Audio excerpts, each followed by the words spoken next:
എനിക്കിന്ന് നല്ല അയിലാണ് കിട്ടിയത്. അപ്പം ഞാൻ അയില എന്നും കറിയൊക്കെ അല്ലേ വെക്കുന്നത്, ഇന്ന് വിചാരിച്ച് അയില തേങ്ങാപ്പാൽ ഒഴിച്ച് വറ്റിച്ചെടുക്കാമെന്ന് കേട്ടോ. അയില ഞാൻ അതെങ്ങനെയാണ് കട്ട് ചെയ്തത്. നമ്മളിനി പരിപാടി തുടങ്ങുകയാണ്. ഒരു പാൻ അടുപ്പത്തേക്ക് വെച്ചിട്ട് അതിൽ ഒരു 1/4 കപ്പ് വെളിച്ചെണ്ണയാണ് ചേർത്ത് കൊടുക്കുന്നത്. വെളിച്ചെണ്ണ ഒന്ന് ചൂടായി വരുന്ന സമയത്ത് ഒരു 6-7 വെളുത്തുള്ളി കട്ട് ചെയ്തതോ, ഒരു ചെറിയ കഷ്ണം ഇഞ്ചി ചെറുതായി കട്ട് ചെയ്തതും ചേർത്ത് കൊടുക്കുന്നുണ്ട്. ഒരു 10 ചുവന്നുള്ളി കട്ട് ചെയ്തതും, ഒരു 1/2 കപ്പ് സവാള ചെറുതാക്കി കട്ട് ചെയ്തതും ചേർത്ത് കൊടുക്കുന്നുണ്ട് കേട്ടോ. ഇതൊന്ന് മൂത്ത് വരുന്ന സമയത്ത് നമ്മൾ ഇതിലേക്കുള്ള മസാലപ്പൊടികളാണ് ചേർത്ത് കൊടുക്കുന്നത്.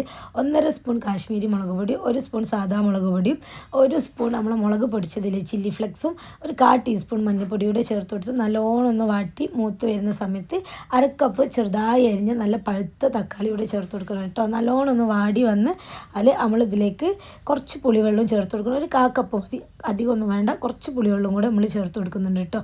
ഇതൊന്ന് സെറ്റായി വരുന്ന സമയത്ത് നമ്മൾ കരിവേപ്പിലയും ചേർത്ത് അതിൽ വെച്ചിട്ട് അതിൻ്റെ എല്ലാ ഭാഗത്തും മസാല എത്തുന്ന രീതിയിൽ നല്ലോണം ഒന്ന് മിക്സാക്കി കൊള്ളിട്ടോ. 2 സൈഡിലും നല്ലോണം ഒന്ന് തേച്ച് സെറ്റാക്കി കൊടുത്താൽ നമ്മളെ മസാല സെറ്റായിട്ടോ. ഇനി നമ്മൾ നല്ലതുപോലെ എല്ലാ ഭാഗത്തും എത്താൻ പ്രത്യേകം ശ്രദ്ധിക്കണം കേട്ടോ. ഇനി നമ്മളൊന്ന് മൂടി വെച്ചിട്ട് മീഡിയം ഫ്ലെയിമിൽ നമുക്കൊരു 5 മിനിറ്റ്, വളരെ കുറച്ച് സമയം മതി, ഒന്ന് വേവിച്ചെടുക്കുക. വെന്ത് വന്നിട്ടുണ്ട്. ഇനി മറിച്ചിടണേ. മറിച്ചിടുമ്പോൾ വളരെയധികം ശ്രദ്ധിക്കണം, ചിലപ്പോൾ അടർന്നു പോവും. മറിച്ചിട്ട് ഇനിയാണ് നമ്മളതിൻ്റെ മെയിൻ ഇൻഗ്രീഡിയൻ്റായ തേങ്ങാപ്പാൽ ചേർത്ത് കൊടുക്കുന്നത്. നല്ല കട്ടിയുള്ള ഒരു 1/2 കപ്പ് തേങ്ങാപ്പാലാട്ടോ ഞാൻ ചേർത്ത് കൊടുത്തത്. ലേശം കരിവേപ്പിലയും കുരുമുളക് പൊടിയും കൂടെ ചേർത്ത് കൊടുക്കുന്നുണ്ട്. ഇത് നല്ലോണം ഒന്ന് മൂടി വെച്ച് വറ്റിച്ചെടുത്ത് നമ്മൾ അയില തേങ്ങാപ്പാൽ വറ്റിച്ച് സെറ്റാണ് കേട്ടോ. ചപ്പാത്തിക്കോ ചോറിനോ ബ്രെഡിനോ എന്തിനും നല്ല കോംബോ ആണ്. എന്തായാലും നിങ്ങളിത് എന്തായാലും ഒന്ന് ട്രൈ ചെയ്യണം. ട്രൈ ചെയ്തിട്ട് അഭിപ്രായം എനിക്ക് കമൻറ്റ് ചെയ്യണേ.